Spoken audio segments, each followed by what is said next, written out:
Hol volt, hol nem volt, hetetét országon, még az operenciás tengeren is túl. Volt egyszer egy szegény juhászlegény. Volt neki egy szamara, semmi egyéb a világ, és őrözte a faluban a bírónak a bárányait.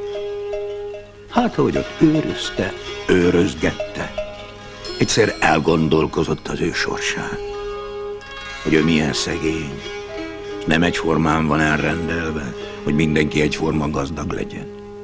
Ahogy ott gondolkozik, hall valami kiabálást, sírást. Segítség, segítség!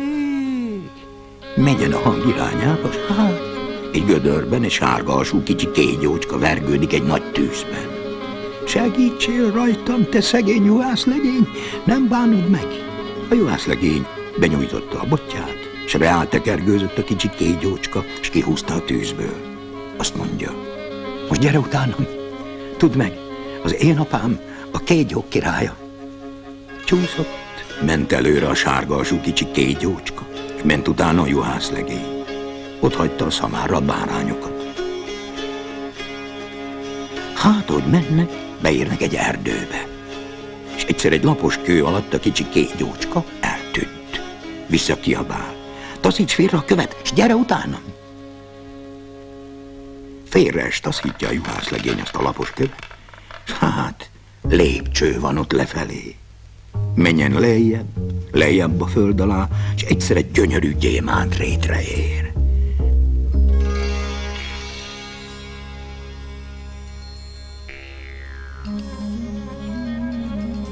Ez az én apám palotája. Na hát, őrség volt a kapuban, 2 hatalmas kégyó. Bécsúszott a kicsi kégyócska, s utána a juhászlegény. Mentek egyik teremből ki, a másikba be, egyszer csak beértek a trónterembe. Ott olyan fényesség volt, gyémántból volt kirakva a köve, s ezüstből a fala, s nem tudom miből a teteje.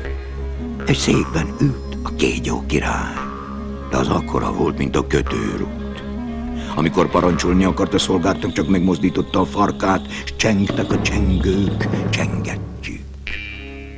De a kicsi kégyócska elejbe futott, és odaugrott a nyakába. Édesapám, ne bántsd ezt a szegény juhászlegényt, megmentette az életemet. Na, te juhászlegény, megmentetted a fiam életét, és most válasz.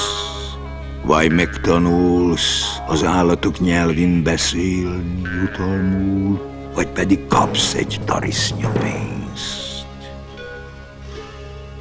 Gondolkozott a szegény juhászlegény. Egy tarisznya pénzes kellene, de ilyen alkalom, hogy megtanuljon az állatok nyelvén beszélni, többet sose adódik. Így hát azt választotta. Gyere ide! Oda ment jó közel a juhászlegény. Csak egyet fújt a kígyó, reál sziszent, és immár értettes, hogy mit beszélget a kégyó király a fiacskájával. Elbúcsúzott a szegény juhászlegény a kégyó királytól és a fiacskájától, és elindult vissza azon az úton, amelyiken jött. Ment azon a szép réten kifelé, megkapta a lépcsőket, feljött a másik országba. Összeterelte a bárányait, és leült gondolkozni, hogy egy nap alatt mennyi minden történt vele. Egyszer a fára rászállott 2 madárka, és beszélgettek meg, mi egymást is csináltak. Hallod-e? Hallod-e? Ha ez a juhászlegény tudna, hogy ennek a fának a töviben mi van, soha szegénységet nem érne. Hallotta ezt a legény, és megértette. Hamar hazahajtotta a bárányokat, számba adta a bírónak, és vette a baltáját, és kiment oda az erdőbe, amelyik fa alatt ült, és kivágta gyökerestől.